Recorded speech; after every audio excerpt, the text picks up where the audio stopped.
Today in the EU, Niinistö report and how the EU must gear up for future crises. I try to make it clear in my report that we share a single security in the EU. If one member state loses its security, we all are in trouble. The EU has much to change to be prepared for future crises, whether it's climate change, war, or pandemics. At least that's what the former Finnish president, Niinistö, says. The Nordic politicians suggest the EU could benefit from taking a look at Finland's history at a time where the world faces the most conflicts since 1945. War times call for widespread responsibilities, and citizens are at the forefront. So how should the EU prepare for upcoming challenges? Hello and welcome. I'm your host, Giada Santana, and this is Today in the EU. Today, I'm joined in the studio by Nicholas Wallace, our politics reporter here at Euractiv. Hi, Nicholas. Hello, Giada. We're here to analyze the latest report in the bubble, the so-called Niinistö report, because it was led by the former Finnish president, Sauli Niinistö. Now, to start with, why was he asked to write the report? Because the Finnish government has been pushing for what's called a Preparedness union for some time. This is the idea that there should be a coordinated EU plan to prepare for various threats, including military threats. This all came together in March when the Finnish government sent a letter outlining its ambitions for a Preparedness union, and within a matter of days, the European Commission President Ursula von der Leyen formally invited Sauli Niinistö, who had just finished his final term as President of Finland, to draft this report. Mm-hmm. As you rightly said, the key focus is preparedness. He mentions comprehensive preparedness, preparedness by design. But practically speaking, what does the EU need to do to be ready, according to Niinistö? As those buzzwords suggest, he's proposing all manner of things. So I'll take the one that you mentioned, the preparedness by design. What he's saying there is that this idea of preparedness for everything from invasion to natural disasters, flash floods, that kind of thing, such preparedness needs to be written into EU policy making at every level. So, for example, whenever the EU proposes any new legislation, it has to do something called an impact assessment. So these quite weighty documents that basically analyze what their proposed legislation might do and what effects it might have. He's proposing that preparedness should form part of all impact assessments. So you might have a regulation could be a new tech regulation, for example. It wouldn't necessarily have to be something specifically oriented towards defense. It would have to have a preparedness angle to it. And this is not a totally new idea. I mean, we've seen this done with climate change policy, for example. Yeah, because there's quite a few fronts that it talks about. It's not only defense and security that this report is on, right? He's talking about security broadly defined, and as broadly defined as you could possibly imagine that word to be. So he is talking about military threats, particularly the threat from Russia following its war in Ukraine. But yeah, he's also talking about climate change. He talks about hybrid threats. So these, would be an obvious example of a hybrid threat would be cyber attack, disinformation. Migration too, it's mentioned. He mentions migration, yeah. I mean, he talks about the need to secure Europe's external borders. And obviously, this isn't just coming solely from Sauli Niinistö. A lot of these suggestions in his report are things that the EU is already talking about. Migration policy is one of the topics now. The last European Council summit was dominated by a debate about how to return illegal migrants. So he's tapping into a lot of live policy debates in the EU and looking at them from a security point of view. But what I find quite significant and maybe different than in other reports is that civilians are at the core of the strategy. I mean, he talks about civilians' risk assessment. It seems that civilians will have a certain role to play in this new security strategy if it is implemented in the way Niinistö is suggesting. Preparedness is an attitude, structures or organizations are necessary, but they do not create preparedness. At the end, we are very much dependent on how individuals, normal people, people in the street, understand the need of security. Can you tell us more? It's a very Finnish approach. Finland is one of the countries in the EU that actually has conscription. He's not proposing conscription across the EU. What he is proposing is that the EU and EU member states prepare their citizens for the wide spectrum of threats that we're talking about. So one of the more interesting proposals, for example, and I'm told this is already government policy in Finland, is that households should be capable of self-sufficiency for at least 72 hours, meaning the electricity goes off and the heating goes off and the water supply goes off. You know, you have to have enough tinned food and bottled water and medical supplies to get through 72 hours under various conditions. Could be a foreign invasion, a chemical or biological attack. It could be a pandemic beyond the scale of anything we've seen so far. It could be floods. I mean, it's going to vary depending on where in Europe you are, I suppose. He's also arguing that citizens should be educated in dealing with risks like disinformation. Again, this is not a new discussion in the European Union, right, dealing with disinformation, but he's pushing on an open door in that respect. But definitely he sees defense as a participatory project, as it is in Finland, and the Finnish constitution requires everybody to get involved in national defense. Yeah, absolutely. I think in the report he says security is the foundation of all things, or something quite similar. And his tone to me sounds, at least when I read the report yesterday, very apocalyptic.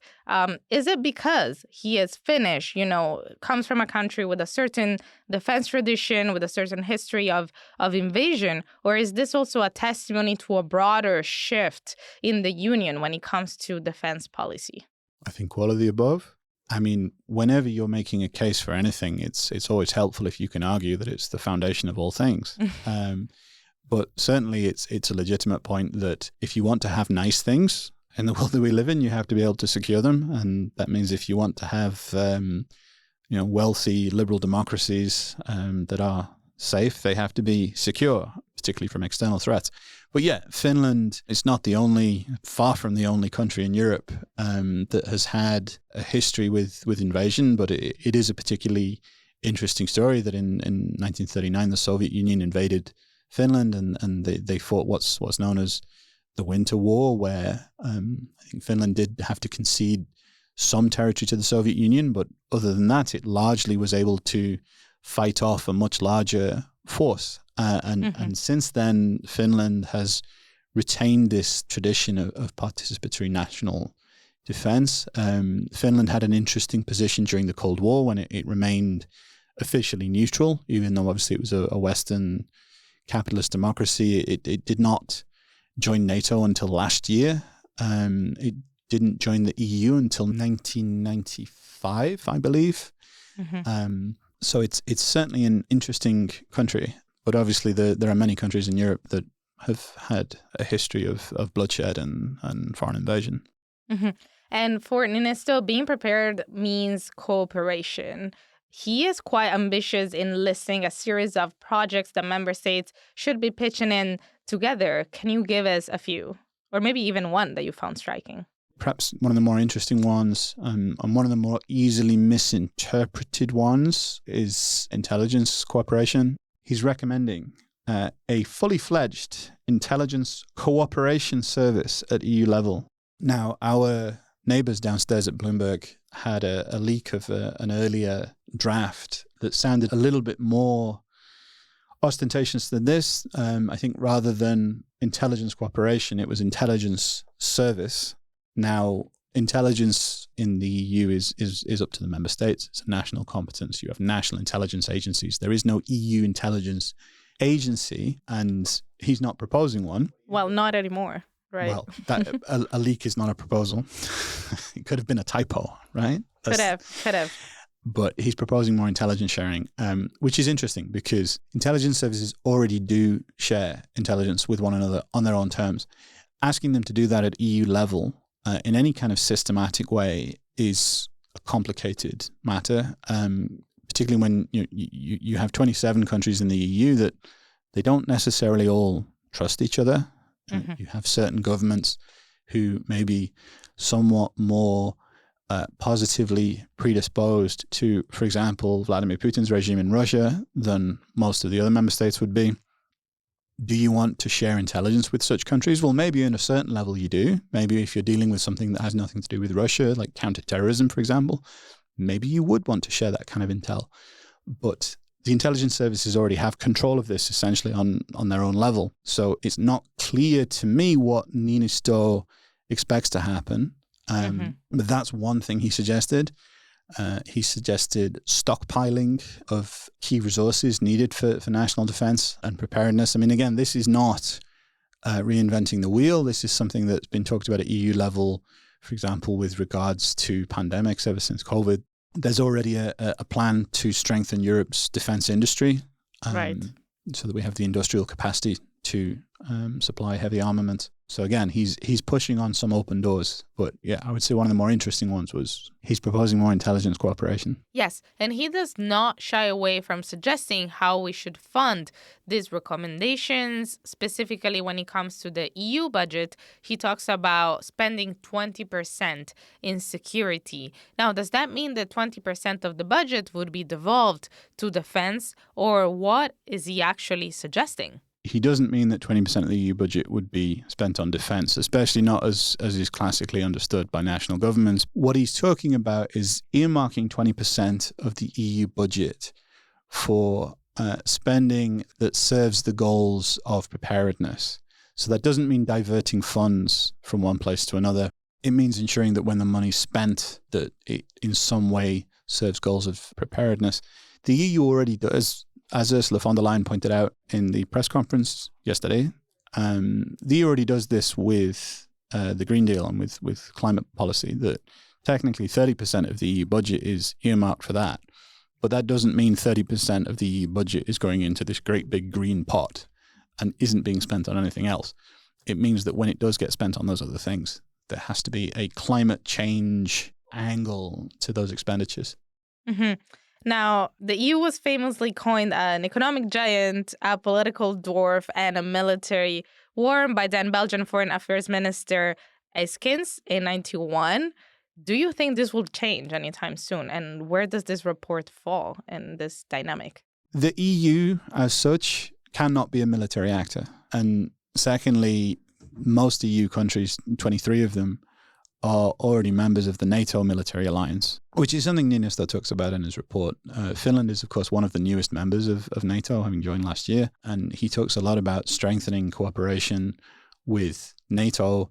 If you think back a few years in the early years of the Trump administration, there was a lot more talk in Europe about strengthening European defense, which is something that multiple American presidents, not just Donald Trump, had asked to see. There was a sense that Europe was a free rider on the American defense budget. However, one of the anxieties, particularly on the American side, was that an EU move to spend more on defense could lead to a fragmentation within NATO, because in other words, the EU could become the center point for European defense policy rather than NATO. Right. And Niinistö is very eager to stress in his report that that's not what he's recommending.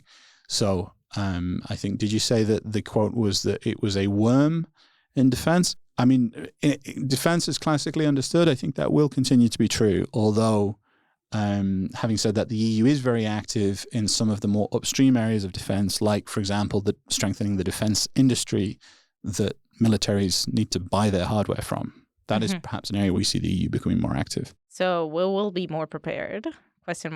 Well, that's what Sauli Niinistö hopes. Not for me to say whether it's going to work. Thank you, Nicholas. Thank you. I'm Giada Santana, and this was Euractiv's Today in the EU podcast. Visit Euractiv to stay on top of the latest news, sign up for our newsletters, and if you haven't subscribed yet, you can find us on Spotify, Apple Podcasts, or your favorite streaming platform. Don't forget to leave us a star review. It will really help us spread the word about our work. This podcast was produced by Miriam Sainz de Tejada, Charles Cohen, and I.